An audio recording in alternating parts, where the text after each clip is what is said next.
กองประชุมใหญ่ผู้แทนทั่วประเทศครั้งที่4ขององค์คณะพรรคกระทรวงป้องกันประเทศได้ไขขึ้นอย่างสง่างามในตอนเช้าของวันที่23มิถุนายน2015นี้ที่สโมสรกรมใหญ่การเมืองกองทัพ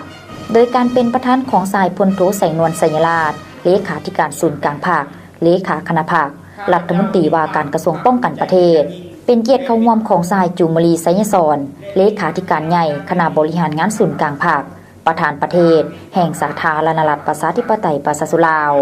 มีบรรดาสหายคณะเลขาธิการศูนย์กลางภาคกรรมการศูนย์กลางภาคคณะจัดตั้งศูนย์กลางภาคคณะพรรคกระทรวงคณะพรรคนครหลวงกระทรวงป้องกันความสงบสหพันธ์งบเก่าแห่งชาติลาวพนักงานปฏิวัติอาวุโสวีรชนแห่งชาตินักรบแข่งขันผู้แทนสมบูรณ์จากกรมกองกำลังหลวงท้องถิ่นและหัวหน่วยธุรกิจทั่วกองทัพเข้าร่วมอย่างพร้อมเพรียง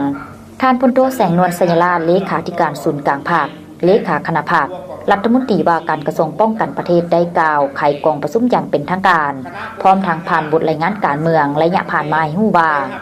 ผ่านมาคณะพรรคกระทรวงป้องกันประเทศได้ยึดมั่นแนวทางป้องกันชาติป้องกันความสงบทั่วปวงส่วนรอบด้านอย่างเสมอต้นเสมอปลาย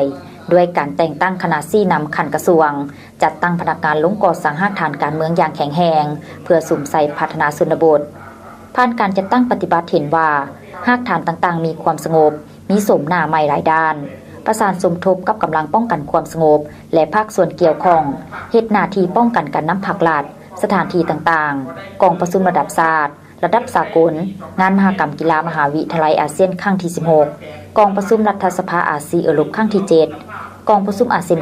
9งานมหกรรมกีฬาแห่งชาติครั้งที่9ที่แขวงหลวงพระบางและครั้งที่10ที่แขวงอุดมไซแม้นมีความสงบปลอดภัยห้อยส่วนห้อยถือสำคัญเวียกงานศึกษาอบรมการเมืองแนวเขตโดยให้สอดคล้องกับยุคสมัยก็คือแต่ละเป้าหมายโดยกำหนดเอาเอกสารสำคัญต่างๆมาจัดตั้งเผยแพร่เสื่อมซึมแนใส่ให้ทันแถวพนักงานสมาชิกพรรคทั่วกองทัพมีความสงบมีอุดมการณ์สังคมนิยมมีความจงรักภักดีต่อพรรคต่อประเทศชาติต่อประชาชนมีน้ำใจเด็ดเดี่ยวเหนียวแน่นมีความอดทนผ่านพามีความเป็นปึกแผ่นแน่นหนาและได้รับการเชิดชูดีขึ้นเป็นก้าวสร้างแผนกำหนดพนักงานสืบทอดเปลี่ยนแทนบำรุงก่อสร้างพนักงานอย่างเป็นปกติ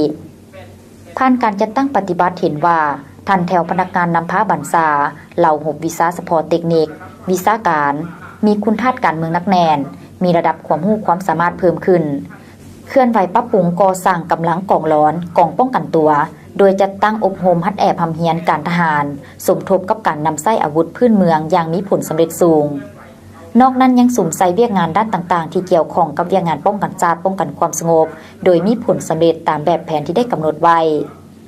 โอกาสนี้ผู้แทนที่เข้าร่วมกองประชุมได้พัดเปลี่ยนการขึ้นประกอบคำคิดคำเห็นใส่หางเนื้อในบทรายงานการเมืองในระยะผ่านมา